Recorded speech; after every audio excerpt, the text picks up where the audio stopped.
Hi friends, good morning to everyone. स्वागत है आपका, अभिनंदन है मेरा YouTube channel Ashu Kashyap classes. ये मेरा स्केलेटन सिस्टम का दूसरा वीडियो है। मैं आज आपको बताने वाला हूँ कि बोन्स जो हैं, बोन्स एक दूसरे से जब जुड़ते हैं तो उस स्थान को क्या कहते हैं, या बोन्स के अंदर कौन कौन से पदार्थ पाए जाते हैं। तो आज हम लोग इस पे चर्चा करेंगे। सबसे पहले मैं स्टार्ट करूंगा बोन मैरो के बारे में। आप लोगों ने सुना होगा इसके बारे में, बोन मैरो क्या होता है। बोन मैरो जो होता है, अस्थियों के खाली स्थान, हड्डियां जो होती है उसमें कुछ खाली स्थान होता है, खोखले होते हैं, वहां पे क्या पाया जाता है, खाली स्थान पाया जाता है। उसको हम लोग क्या कहते हैं, बोन मैरो कहते हैं। या किसी को ब्लड कैंसर हो जाता है या बोन्स में कैंसर हो जाता है, उसके इलाज के लिए उसी के सेम उसके ग्रुप के आदमी को क्या लिया जाता है, बोन मैरो लिया जाता है। ठीक है, तो बोन मैरो का हिंदी क्या होता है, अस्थि मज्जा होता है। यह अस्थियों के खाली जगहों में प्रेजेंट रहता है, यह अस्थियों के खाली जगह में प्रेजेंट रहता है। दूसरी चीज कि बोन मैरो जो होता है, अस्थि मज्जा जो होता है, ये दो प्रकार का होता है। अस्थि मज्जा जो होता है दो प्रकार का होता है। इससे पहले मैं एक बार फिर से रिपीट कर दूं कि आप इस वीडियो को पूरा अंत तक देखिएगा ताकि आपको बेहतर समझ में आए। और इससे पहले, इसके पहले वाला जो वीडियो है स्केलेटन सिस्टम का, आप मेरे चैनल में जाके, आप वीडियोस में जाके, प्लेलिस्ट में जाके आप उसका ये कर सकते हैं, देख सकते हैं। तब आपको, अगर आप शुरू से देखिएगा तो ज्यादा बेहतर समझ में आएगा। ठीक है, तो आप हम लोग चलते हैं। बोन मैरो जो होता है, इसका दो पार्ट्स होते हैं। कितने पार्ट्स होते हैं? दो पार्ट्स होते हैं। दोनों का अलग अलग कार्य होता है। पहला जो होता है रेड बोन मैरो होता है, रेड बोन मैरो होता है, जिसका हिंदी होता है लाल अस्थि मज्जा। यह लाल अस्थि मज्जा जो होता है, यह कौन सा कार्य करता है भाई, ये भी तो जानना जरूरी है। तो लाल अस्थि मज्जा जो होता है, यह रुधिर कणिकाओं का निर्माण करता है, या आप सीधे कहिए तो ये ब्लड का निर्माण करता है। ब्लड वेसल, इसके अंदर ब्लड वेसल होता है। ब्लड वेसल में क्या होता है, ब्लड निर्माण होता है। तो ये क्या करता है, रेड बोन मैरो जो होता है, लाल अस्थि मज्जा जो होता है, ये क्या करता है, यह लाल रुधिर कणिकाओं का निर्माण करता है। किसका निर्माण करता है? लाल रुधिर कणिकाओं का निर्माण करता है। आपसे क्वेश्चन में पूछ सकता है कि रुधिर का निर्माण कहाँ होता है, तो आप बोल सकते हैं बोन मैरो में। बोन मैरो में किसका निर्माण होता है? रुधिर कणिकाओं का निर्माण होता है। ठीक है, उसके बाद दूसरा लिंगामेंट पढ़ने के लिए आता है, जिसका हिंदी होता है श्यानु होता है। जिसका हिंदी क्या होता है? श्यानु। यह हमारे शरीर को दृढ़ बनाता है। यह हमारे शरीर को क्या बनाता है?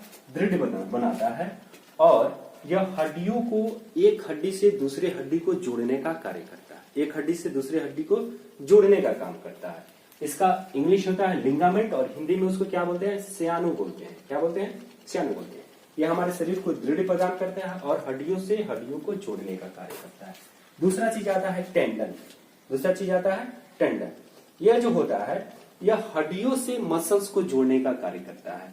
पहला वीडियो में मैंने आपसे सवाल किया था कि अगर हमारे शरीर में बोन्स नहीं रहेंगे तो हमारे शरीर का क्या अस्तित्व रहेगा।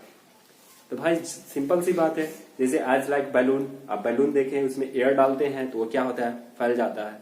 जब उसमें से एयर निकल जाता है तो वो सिकुड़ के क्या हो जाता है, पतला हो जाता है। एज लाइक ह्यूमन बॉडी, अगर इसमें से विदाउट बोन्स अगर आप देखें हमारे बॉडी को, तो वो कैसा दिखाई देगा, एकदम छोटा सा दिखाई देगा। इसका कोई अस्तित्व ही नहीं, ना ही कहीं कोई शेप रहेगा, ना ही कोई आकार रहेगा, ना ही कोई आकृति रहेगा। तो बोन्स का हमारे बॉडी में सबसे महत्वपूर्ण योगदान है। अगर हमारे शरीर में बोन्स नहीं रहेंगे तो ये क्या हो जाएंगे, छोटा हो जाएंगे, कोई अस्तित्व ही नहीं रहेगा। दूसरी चीज मैं आपको बता दूं, ये लिंगामेंट जो होता है काफी महत्वपूर्ण चीज होता है हमारे बॉडी का। लिंगामेंट जो होता है हमारे शरीर को क्या करता है, दृढ़ प्रदान करता है, शेप देता है, आकृति देता है। जैसे आप एक घर बनाते हैं तो घर बनाने के लिए आप क्या करते हैं, उसमें आयरन डालते हैं। आयरन क्या करता है, हमारे घर को क्या करता है, स्ट्रेंथ, सीधा बना के रखता है। उसी तरह हमारे बॉडी को, हड्डी जो होता है, स्ट्रेंथ प्रदान करता है, शेप प्रदान करता है। और ये कैसे संभव हो पाता है, लिंगामेंट के जरिए संभव हो पाता है। एक हड्डी दूसरे हड्डी को क्या करता है, ज्वाइंट करता है। अगर आपसे क्वेश्चन पूछ दिया जाए कि एक हड्डी से दूसरे हड्डी को जोड़ता है, उसको क्या कहा जाता है, एक हड्डी से दूसरे हड्डी को जोड़ने वाले को हम क्या कहते हैं, लिंगामेंट कहते हैं, जिसका हिंदी श्यानु होता है। इसका हिंदी क्या होता है, श्यानु होता है। दूसरा चीज आता है टेंडन। टेंडन जो होता है, ये bones to muscles, joint to bone to muscles, यही चीज हम आपको मैं बताना चाह रहा था कि अगर हड्डी भी रहेगा, मांसपेशी भी रहेगा हमारे शरीर में, अगर कोई जोड़ने वाला, दोनों को मध्यस्थता करने वाला नहीं रहेगा तो कैसे होगा? तो ऐसे नहीं होगा। हड्डी अलग चला जाएगा, हमारे शरीर का बोन्स अलग चला जाएगा, या मसल्स अलग रहने लगेगा। तो इसको जोड़ने वाले को हम लोग क्या कहते हैं? टेंडन कहते हैं। टेंडन जो होता है यह हड्डियों से मांसपेशियों को जोड़ता है, हड्डियों से मांसपेशियों को जोड़ने का कार्य करता है। कौन सा करता है भाई? टेंडन करता है। तो आप दो चीज यहां से याद रखेंगे, तीन चीज आप याद रखेंगे अपने कॉम्पिटिटिव एग्जाम के लिए।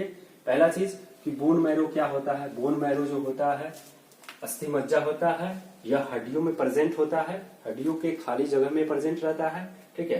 अस्थि मज्जा का कार्य क्या है भाई? अस्थि मज्जा का कार्य यह है कि यह लाल रुधिर कणिकाओं का निर्माण करता है, लाल रुधिर कणिकाओं का निर्माण करता है। दूसरी चीज, ये बोन मैरो जो होता है कितना प्रकार का होता है? बोन मैरो जो होता है दो प्रकार का होता है, एक लाल अस्थि मज्जा होता है और दूसरा क्या होता है? पीला अस्थि मज्जा होता है। इंग्लिश में हम लोग रेड बोन मैरो कहते हैं और हिंदी दूसरा को येलो बोन मैरो कहते हैं। ठीक है। पहला जो होता है bone marrow, red bone marrow क्या करता है? रुधिर कणिकाओं का निर्माण करता है। और येलो बोन मैरो जो होता है पीला अस्थि मज्जा जिसको हिंदी में कहा जाता है, इसमें वसा के साथ साथ जलीय उत्तक तथा रुधिर कणिकाओं का वाहक होता है। यह रुधिर का क्या होता है? वाहक होता है। और इसमें क्या क्या पाया जाता है? वसा पाया जाता है और जलीय उत्तक पाए जाते हैं।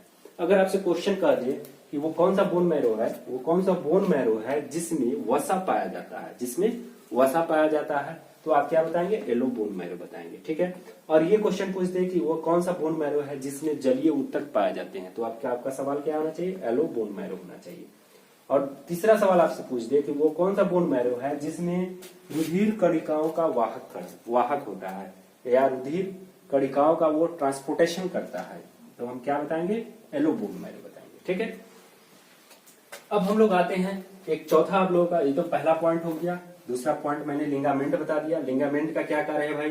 ये लिंगामेंट का काम है कि बोन्स टू बोन्स, ये हड्डी से हड्डी को जोड़ता है। लिंगामेंट का क्या कार्य है? हड्डी से हड्डी का जोड़ने का कार्य है और हमारे शरीर को स्ट्रेंथ प्रदान करने का कार्य है। ठीक है।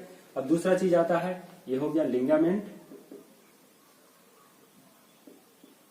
लिंगामेंट का क्या कार्य है भाई? ये बोन्स टू बोन्स को ये क्या करता है? ज्वाइंट करता है। दूसरा आता है टेंडन आता है। टेंडन का क्या कार्य है भाई साहब? टेंडन का ये कार्य है, ये क्या करता है?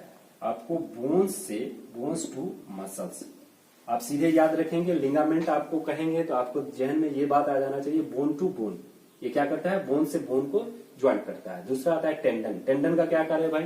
टेंडन जो होता है क्या करता है? ये बोन्स टू मसल्स को जोड़ता है। बोन्स टू मसल्स, बोन्स जो होते हैं बोन्स से लेके मसल तक, टेंडन का कार्य क्या है? बोन्स को मसल से जोड़ता है। ठीक है। और दूसरा चीज आता है, ये आपको ये बता दिया, फर्स्ट मैंने बताया, सेकंड बताया, थर्ड बताया और फोर्थ आता है संधि, जिसको आर्टिकुलेशन कहा जाता है। क्या कहा जाता है? आर्टिकुलेशन। यह जो होता है दो या दो से अधिक हड्डियों को जोड़ने का कार्य करता है। हमारे शरीर में बहुत सारे ज्वाइंट्स हैं, या बॉल सॉकेट ज्वाइंट्स है, या मूवेबल ज्वाइंट्स है, या अनमूवेबल ज्वाइंट्स है, फ्लैट ज्वाइंट्स, बहुत सारे ज्वाइंट्स है, जिसको क्या करते हैं? जब जहां पे दो या दो से हड्डियों को ज्वाइंट का बात आता है उसको हम लोग आर्टिकुलेशन कहते हैं, संधि कहते हैं। अगर आपसे कोई पूछे कि दो या दो से अधिक हड्डियों को जोड़ने वालों को क्या कहा जाता है? आर्टिकुलेशन कहा जाता है या संधि कहा जाता है। ठीक है। तो मैं I hope you better understand. आपने अच्छा सा इसको समझ लिया होगा, तो आपको बहुत बहुत धन्यवाद।